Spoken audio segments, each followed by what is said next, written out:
என்னது NDE, அது medical term. அது அப்போ போய் பார்த்தா அந்த ஆக செத்துட்டாங்க, கொஞ்ச நேரத்தில் உயிர் வந்துட்டு. அப்போ அவங்களோட எல்லாரும் ஸ்டேட்மெண்ட் கிட்டத்தட்ட உடம்பு இருந்தது. அப்போ எல்லோரும் சொல்கிறாங்க, நாங்கள் இந்த உடம்பை பார்த்தோம், இது இப்படி நடந்தது அப்படி நடந்தது. கொஞ்சம் பேர் சோர்க்கது போனாங்க அப்படியெல்லாம் சொல்லு. இவ பார்த்துட்டு ஒரு புத்தகம் எழுதியிருக்கார். அவங்களோட மதத்தில் ஜூயிஸ், இஸ்லாம், கிறிஸ்டியன் 3 பேரும் மரபிரிவை நம்புறோம். ஆனால் அந்த புத்தகத்தில் என்ன இருக்குண்டா, லைஃப் ஆஃப்டர் லைஃப். சொல்லுங்க, வாழ்க்கையின் பின் வாழ்க்கை. லைஃப் ஆஃப்டர் டெத் நிறைய புத்தகங்கள் இருக்குது.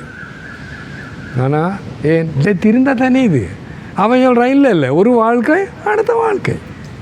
அப்போ நீ என்ன பண்ணு, கேள், படி, இந்த மக்குத்தனத்தை கழுவு, நிப்பாட்டு, ஸ்டாப் இட். அது நீங்கள் கவலைப்படுறதை விடுங்க, அந்த உயிருக்கு நீ காற்ற பாயும்.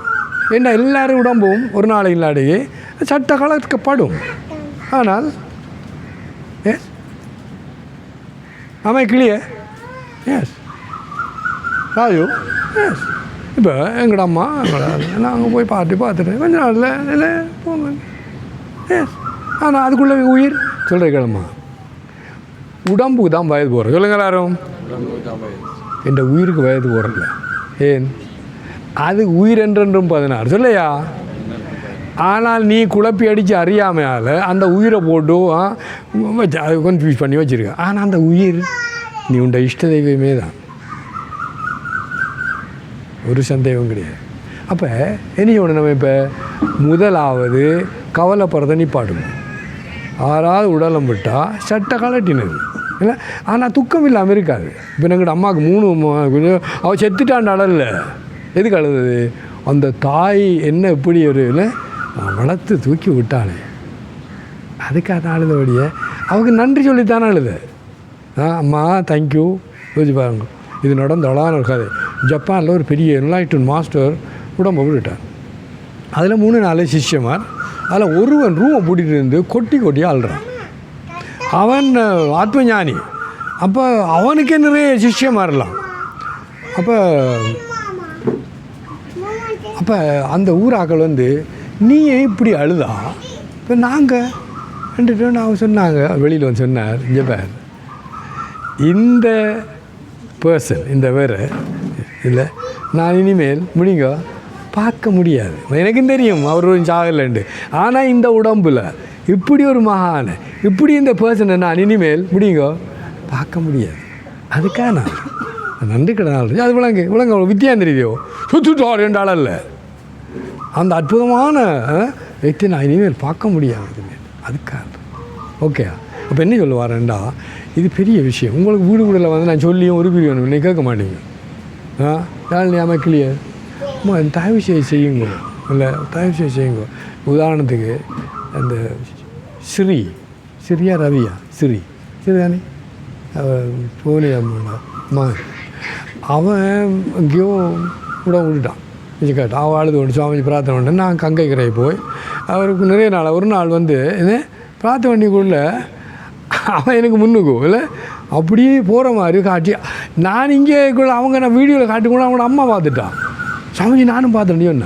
என்ன அர்த்தம், எங்களோட வேலாயத்துக்கு 7 நாள் நான் ஸ்ரீமத் பாகவதம் படித்து போட்டு அவன் சுடுதானே கொண்டாங்க. கஷ்டப்பட்டு தான் இருப்பார். இப்போ நான் தாயே இல்லை இப்படி இந்த அனாடாவிட்டாலும் தன் சதையாடு என்ற தம்பி அம்மா, நான் ஒரு நாள் போய் அவரோட தீர்த்தமாடி ஸ்ரீமத் பாகவதம் படிச்சுட்டு ஒரு நாள் இல்லை அவரையும் பார்த்தோம். நல்ல உலகத்துக்கு கிடைக்கும். இதெல்லாம் செய்யணும். ஏன் அந்த உயிருக்கு நீ செய், அது ஓகே. ஆனால் இந்த முட்டாள்தனத்தை வச்சு கூட செய்யாது. நான் என்ன ரமணா, ஆமாம் கிளியர் என்ன முட்டாள்தனம் பண்ணா, அந்த சட்டையை மாற்றத்தை அதை நீ என்ன யார் சொல்லுங்க. இப்போ என் ஃப்ரெண்டு வந்தாருக்கா, எங்களோட அம்மா உடம்புட்ட அப்புறம் அவளுக்கிட்டே எனக்கிட்டான் அடிக்கடி வருவான். கடைசியாக நான் அங்கே பால் ஊற்ற போனால் அங்கே என் பக்கம் நிற்கிறான்.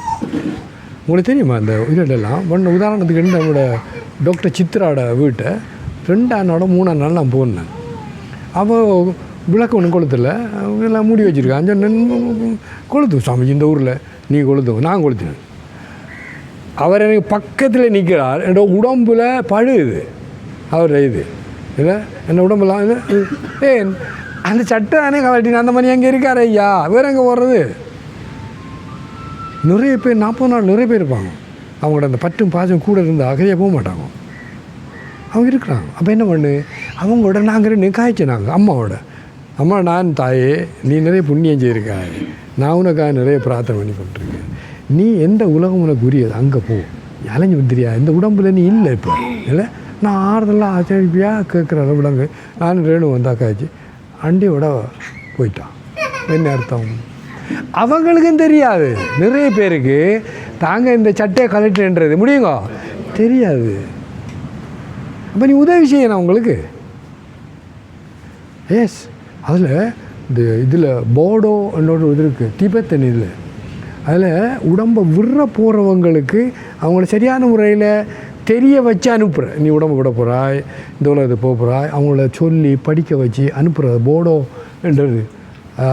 என்ன டெத் அப்படி ஒரு பெரிய ஃபேமஸ் புத்தகம் அது.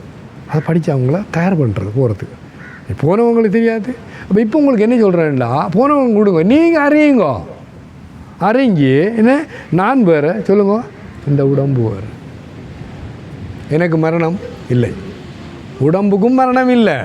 அதான் நான் தொடங்கினேன் மாதிரி என்ன தொடங்கினேன்டா, இது எல்லாம் எனர்ஜியாக இருந்தால் எங்கே இருக்குது உடம்பு?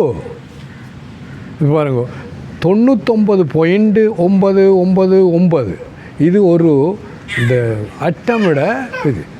அப்போ அப்படி இந்த உடம்பை பார்க்கணும், எல்லாம் ஸ்பேஸ், வெளி ஒன்று, ஒரு இருப்பிடம் ஒன்றும் இல்லை. ஆனால் நீ அறியாமல் இதை ஒரு எப்படி நம்ப வைக்கலாம்? இது விஞ்ஞானம் இல்லை மாதரன். ஸோ கண்ண முடியுங்கோ போதும். அந்த உயிரில் கஷ்டப்படுது. நான் ஒன்று சொல்கிற கேளுங்க, எங்களோட மாமியாரை விட்டு போனேன் ராஜு.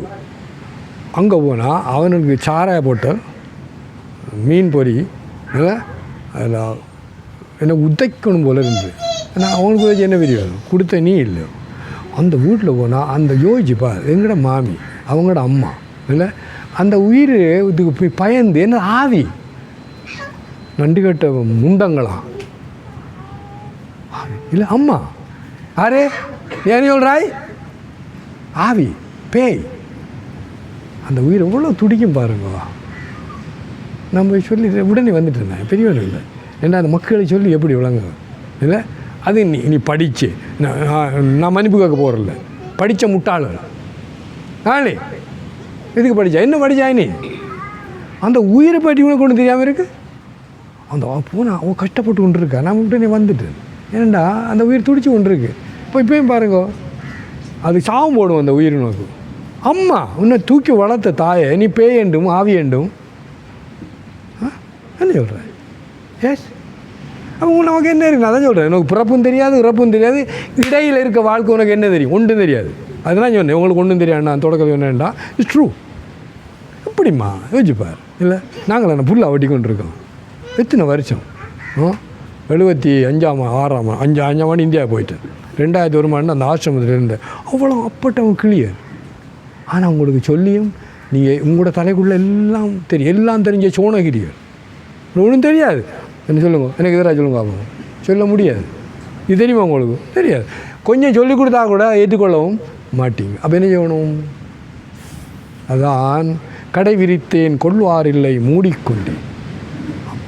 நான் சொன்னேன் வேறு இவங்கள்ட்ட சொல்கிறேன், நான் கடையை மூட மாட்டேன் இந்த அவர் சொன்ன வேறு ஏன் மூட மாட்டேன்டா இல்லை, நானும் ஒரு நாள் இப்படி இருந்தவன் தானே. நீங்கள் எங்கே இருக்கிறீங்கன்னு நல்லா தெரியும். ஆனால் இப்படியும் கை தூக்கி விடுறதுக்கா என்னெல்லாம் செய்யணுமோ அவ்வளோவும் செய்து கொண்டிருக்கு தெரியுமா உங்களுக்கு? எஸ், சத்தியம். ஸோ நீங்கள் என்ன சொல்லுங்க, please help me to help you. என்ன சொல்லுங்க சத்தமாக எல்லோரும், help me to help you. You can. இந்த ஒரு செகண்டிலே மரணம் ஒன்றே உண்டு இல்லைன்றது தெளிவாக உனக்கு விளங்கப்படுத்த முடியும். ஸோ இது ப்ரேயர் மீட்டிங். தயவு செய்து இது ஒரு என்ன அன்பு இதயத்தில் வேண்டுகோள். Yes, is a request. Yes, சாதாரண இதயம் இல்லை இல்லை என்ன, தானாடா விட்டாலும் என் சதவீதம் மட்டும் இல்லை, நெஞ்சு பொறுக்குதில்லையே இந்த நிலைகட்ட மனிதரை நினைந்து விட்டான் என்ன சொல்கிறாங்க. ஸோ இது அசாதாரண விஷயம். போதும், முட்டாள்தனமாக வாழ்ந்தது போதும் இல்லை. கண்ண முடியுங்க விழியுங்க இல்லை. நீங்கள் பிறந்து திரும்ப விடு ரவுண்ட் அடிச்சு நீ அழகி கொண்டு இருக்கிறதா என்ன பக்கம் இல்லை. ஏன்டா ஒன்று சொல்ல கேளுங்க, இந்த மனித பிறவி திரும்ப கிடைக்கும்ன்றது உங்களுக்கு ஒரு ட்ரஸ்டும் கிடையாது. இந்த பிறவி கிடைத்தது உனக்கு இதில் தப்புறதுக்கு. இதை நீ விட்டேண்டா உனக்கு என்ன கிடைக்கும் நான் சொல்லலை. இப்பிறவி தப்பினால் எப்பிறவி வாக்குமோ ஏது வருமோன்னு நான் சரியானே. இந்த எச்சரிக்கையோட நிறைவு செய்கிறேன். தயவு செய்து நீங்கள் இதை கிளியர் பண்ணி தன்மயமாக்குங்க. நம்ம பார்வதி பற்றி